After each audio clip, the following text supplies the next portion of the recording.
항구에 지금 막 출항하려는 배 한 척과 방금 입항한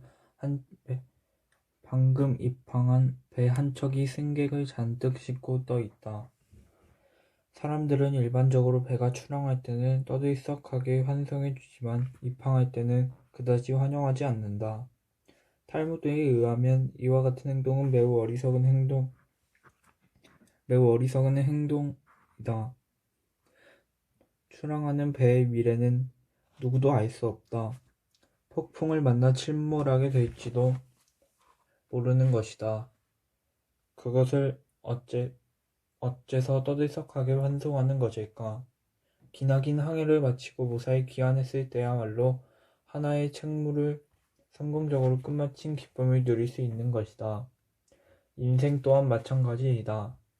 갓 태어난 아기에게는 모두가 축복을 아끼지 않는다. 마치 출항하려는 배를 떠들썩하게 환송하는 것과도 같다. 그 아기의 미래에 어떤 일이 있을지 그 누구도 알 수 없다. 하지만 인간이 죽음을 맞이하게 될 때는 주어진 인생으로 어떤 일을 해야 하는가 하는 것이 모두에게 알려져 있으므로 이때야말로 진심으로 축복을 빌어야 한다.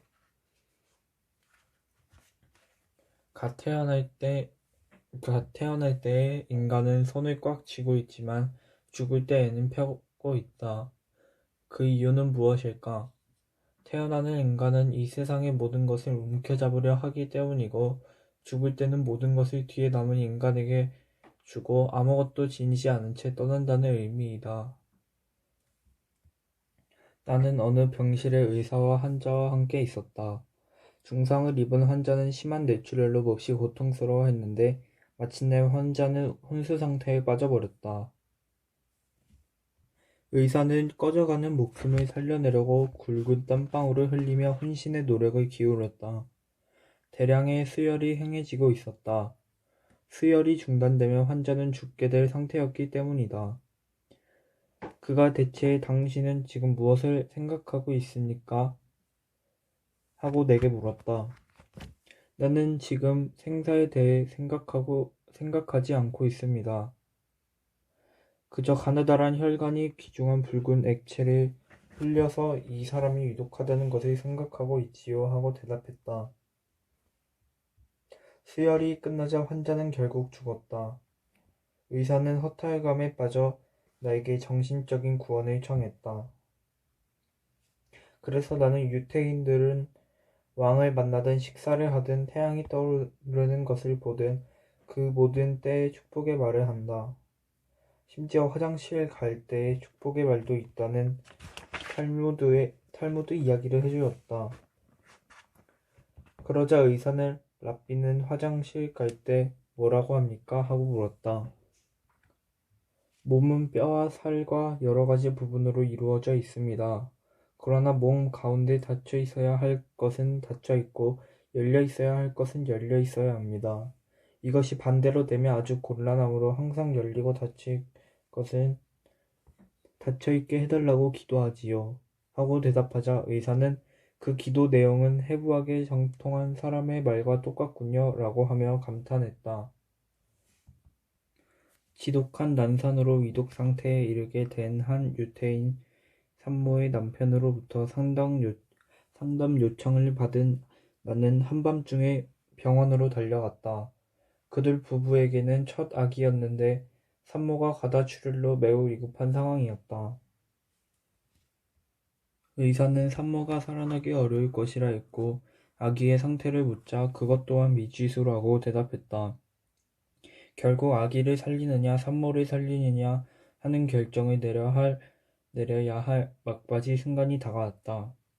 산모는 그 경황 중에도 자기는 어찌되든 상관없으니 아기만은 살려달라고 애원했다. 거듭 의논한 결과 내게 그 일에 대한 결정권이 주어졌다. 나는 우선 내 결정권을 나 혼자의 생각이 아니라 탈무드 또는 유태의 전통이 내리는 것이니 어떤 경우에든 그 결정에 따르겠냐고 물었다. 그러자 부부는 그것이 유태의 결정이라면 따르겠노라고 대답했다. 나는 산모의 목숨을 살리고 아기를 희생시키라고 말했다. 그러자 산모가 그와 같은 일은 살인 행위와도 같다며 극구 반대하는 것이었다. 그러나 유태의 전통에 따르면 세상 태어나기 전까지의 아기는 아직 인간이 아니고 태아는 그저 어머니의 일부분에 불과할 뿐이라고 되어 있다. 생명을 구하기 위해 부득이하게 신체의 일부, 즉 팔이나 다리를 잘라내야 할 때도 있는 것처럼 유태의 전통에서는 이럴 경우 반드시 어머니를 살리도록 하고 있다. 때마침 그곳에 있던 가톨릭 신부는 아기를 살리고 어머니를 희생시켜야 한다고 주장했다. 잉태와 동시에 새로운 생명이 주어진다고 생각하는 가톨릭 방식에 따르면 어머니에게 이미 영세가 주어져 구원의 손길이 미치지만 아기는 아직 영세를 받지 못한 것이다. 그러므로 가톨릭 신부는 유태의 결정이 이상하다고 말했다. 어찌되었든 부부는 나의 결정에 따랐고 산모는 생명을 건졌다. 그 뒤 그들 부부에게는 또 다시 귀여운 아기가 잉태되어 태어났다. 탈무드를 읽다 보면 유태인들의 보건위생관념이 매우 엄격하다는 사실을 자연스럽게 알게 된다. 그중 몇 가지의 가르침이다. 첫째, 컵을 사용할 때에는 사용 전에 헹구고 사용 후에 또 씻어두어라. 둘째, 자신의 입을 댔던 컵을 씻지 않은 채 남에게 건네지 말라. 셋째, 안약을 넣는 것보다 아침 저녁 눈을 물로 씻는 것이 낫다. 넷째, 의사가 없는 곳에서는 살지 말라. 다섯째, 화장실에 가고 싶을 때에는 잠시라도 참지 말라. 성서에 의하면 하나님이 식물을 만들 때 제일 먼저 씨앗들을 만들었다. 그 씨앗들은 물론 각기 종류가 달랐다. 유태인들은 그것을 각기 다른 씨앗을 교배해서는 안 된다는 교훈으로 해석한다. 성서에 의하면 하나님이 식물을 만들 때 제일 먼저 씨앗들을 만들었다. 그 씨앗들은 물론 각기 종류가 달랐다. 유태인들은 그것을 각기 다른 씨앗을 교배해서는 안 된다는 교훈으로 해석한다. 인간 사이는 물론이며 수간을 해서도 안 되고 양과 소 등 서로 다른 동물의